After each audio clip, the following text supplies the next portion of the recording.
तो हेलो दोस्तों, नमस्ते प्रणाम। तो कैसन बनी रुआ लोग? उम्मीद बा कि आप लोग ठीक हुई। तो एक छोटी सी कोशिश है, छोटा सा सॉन्ग है।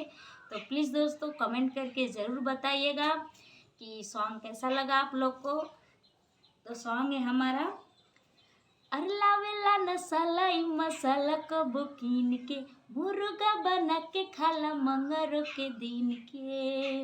लावेला नसाला ई मसाला कब कीन के, मुर्गा बना के खाला मंगरो के दिन के।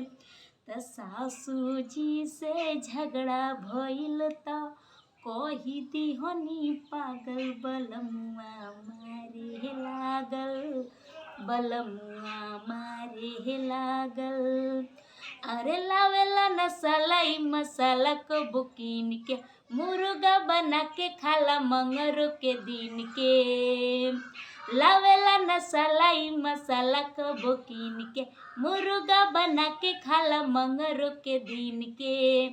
तक सासू जी से झगड़ा भइल त कही दिहनी पागल, बलमुआ मारे लागल, बलमुआ मारे लागल। रोटी तरकारी दिहली औरी अचार संगे पनिया, लग गइल आग दिह में ऊपर से मांगे जब चटनिया। ए दादा घर में न रहे लहसुन धनिया, ए दादा घर में न रहे लहसुन धनिया।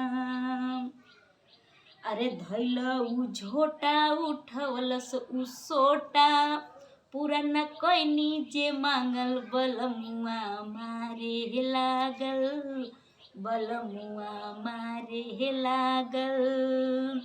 अरे लावेला नसाला ई मसाला कब कीन के, मुर्गा बना के खाला मंगरो के दिन के। लावेला नसाला ई मसाला कब कीन के, मुर्गा बना के खाला मंगरो के दिन के।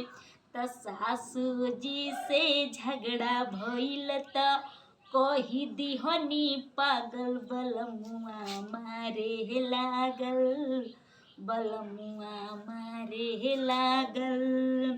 रोटी तरकारी दिहली औरी अचार संगे पनिया, लग गइल आग ऊपर से मांगे लगल औरी चटनिया।